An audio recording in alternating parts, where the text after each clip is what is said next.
Tech Talks, the People and Planet podcast. Today I'm joined by Phillipa Richardson, the founder of the Circle Line. Hi, Pip, how are you?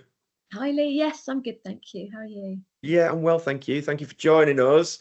Looking forward to deep diving into this because this is all about maintaining a happy workforce, isn't it? Through, I guess, the power of psychology. So we're looking forward to learning more on that. But briefly, introduce yourself. Yeah.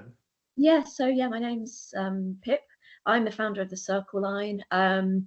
We are specialists in emotional intelligence, you could call it, and work with businesses to help them sort of power their culture and create a really healthy, functioning, high performance culture.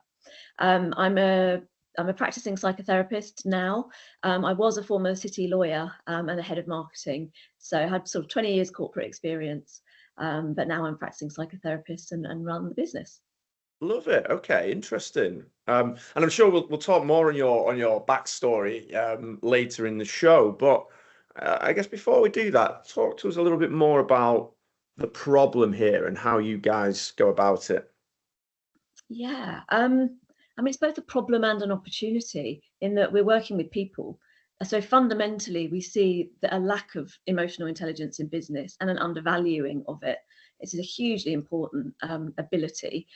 People are very finely tuned their CVs, and they're very.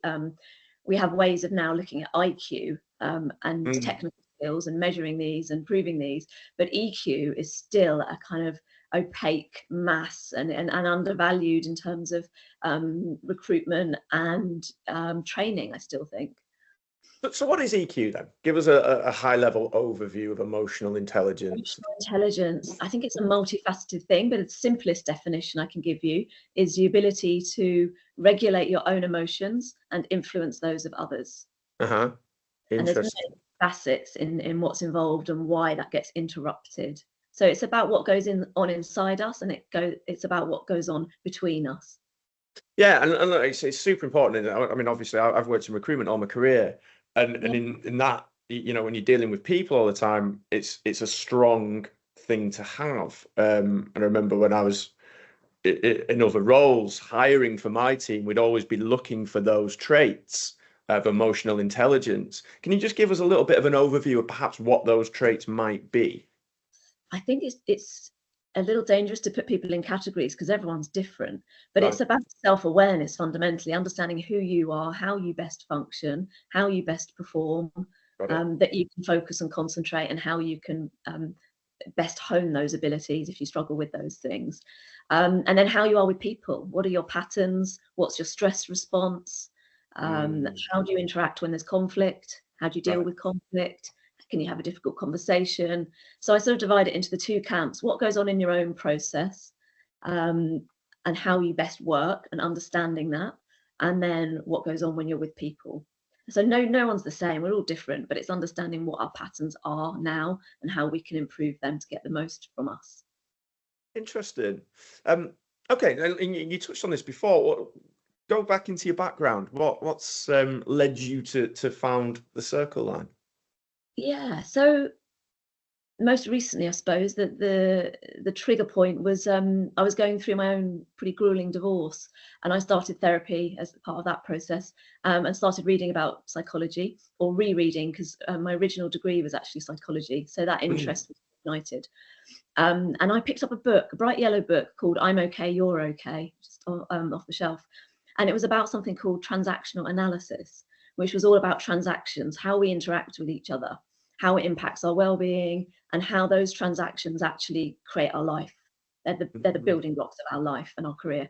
And I was hooked. I loved it. The language was really accessible. So I Yeah. carried on that route, qualified as a transactional analyst, and that now forms the basis of our work and our service. So it came from personal experience, and it came from marrying my corporate experience with my training as a psychotherapist. But before that, I think there's another part to the story which people don't often tell, which is the really early part. So how you grow up, how your personality is formed, and all those experiences are a huge part of who we are in business, who we are as a leader, the career we choose, and how we work.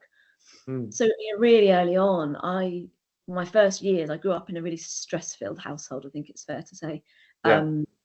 My dad's dad died, then my mum's mum died, then her dad died. Their marriage fell apart and they got divorced. And this was all by the time I was 4. And Right. then when I was 5, my dad moved to Borneo. So then I was a single parent family. We were part of all women, very small single parent family, and the challenges that brought. Yeah. And now when I look back, I see how crucial that part of the story was to my later story in becoming a Right. founder. So I can see the patterns that I developed back then, like my need and ability to be really self-sufficient, for example, is a great trait to have as a solo founder. But then as the business has evolved, it's become a hindrance. So it's understanding these parts of our story. You know, we can look at the last bit, and it was that decision that made me, you know, become a lawyer or become a founder. Yeah. But if we rewind a bit further, we can see patterns that are really deeply ingrained that both help and hinder us now. That's interesting, isn't it? Because you touched on self-awareness being a really important trait before, and you know, and you're talking about looking at that for other people. But I suppose if you can't be that for yourself, then you're not going to be able to do that for other people. It starts Which with us. which leads on to the next point. You know, talk us a little bit more about your offering. You know, and how does that actually work to solve the problem that you touched on before? Yeah, so there's a few facets to it, to building EQ. Fundamentally, we offer one-to-one sessions with professionals and group work where we share insights and we use our professional skills and techniques to help people develop their own EQ, their own emotional intelligence, in person and by video. And then our platform assists that process. So we have a bespoke platform that contains personality profiling and assessment tools, as well as online matching to find the right practitioner for you, because that's a really important part of the process. Okay. So we're a tech-enhanced service. We're not just a platform, but we use it and we use technology to enhance the work we're doing with people. So we work in a very embedded way with companies. It's very human. Places like law firms in particular, high performance culture is essential, and we find it most effective to infiltrate, to be part of the furniture, to gain trust and become visible. And it's seen as part of life. You know, EQ is an essential skill to build as part of your career. So you need to embed that in people's career stages and people's departments and so on. Okay. Yeah, so at the heart, it's human, it's relational. Yeah. Tech is the enabler. Yeah. Okay. And do you and are you specifically targeting the legal industry, or do you go wider than that as well? Yeah, we go wider, but it's a specific interest because of my background in law. Yeah. So I kind of get the lawyer's mind. I had a lawyer's mind at one point, and I think it's changed now. But, it's rarely plain sailing.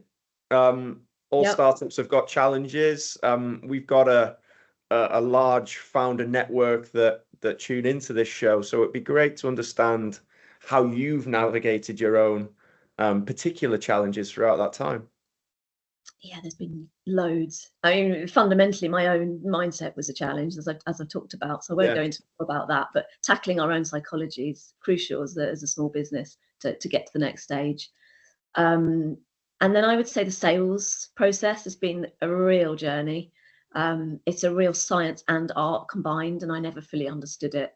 The processes, the data, as well as the EQ involved in understanding how to sell, the messaging. So finding the right person, a right salesperson, and the right processes and the right messaging for us is a constant and evolving challenge, which is exciting and interesting. And we've had our share of tech challenges, I would say. I'm a non-technical founder. I'm much more arts-based. I'm much more about words than numbers, and coding is a complete mystery to me.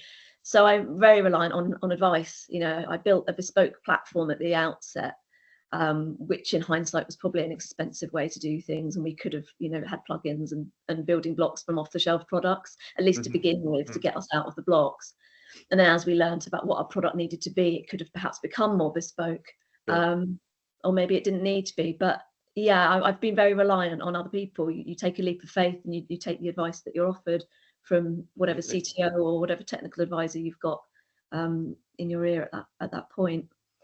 And would you, if you were to do things, you know, with the benefit of hindsight, would you have changed that? Yeah, I would have picked, with hindsight, I would have picked an off-the-shelf product to begin with. Yeah. And then it's only in the last year we've really evolved what our product needs to be, I think, what our platform needs to do. So we could have then explored what bespoke items we needed. But, the world changed because we launched pre-COVID. Yeah, I was Well, about to the ask about idea that. pre-COVID. So nothing was even on video, like one-to-one sessions, therapy wasn't done on video. Yeah.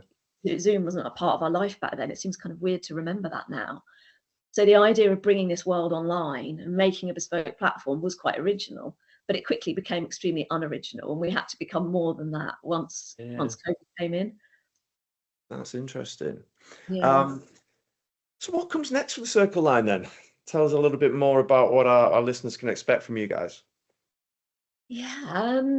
In terms of tech, I suppose maybe you're most interested. I'm super excited about AI.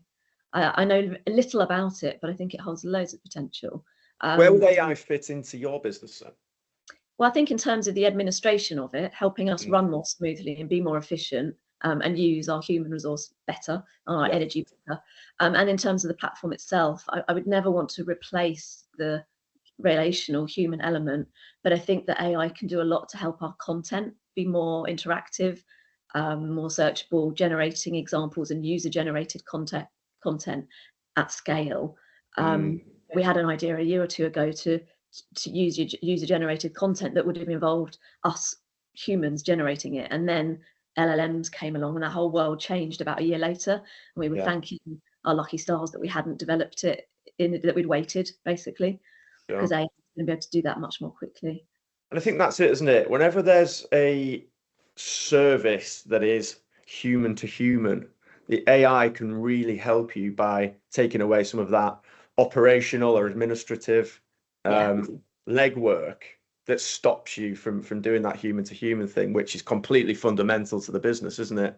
I don't think you'd be able to do it without that, or certainly not as well. So the more time that you've got to do that, the better, right? Yeah, absolutely. We're not trying to replace, human skills and the one-to-one therapy, in person or face-to-face. By video is really effective, but we're not trying to replace that. Some platforms are, and that's fine. But I think that's absolutely, the human element is key to developing EQ. Yeah, I don't definitely. think we can do it without it. Yeah, but we can certainly become more efficient in how we work. Definitely. Pip, it's been great speaking to you. Thanks so much for sharing your insight. Very welcome. Thank you for having me. Thank you, guys. This has been Phillipa Richardson, the founder of the Circle Line. Pip, thanks again. Thank you.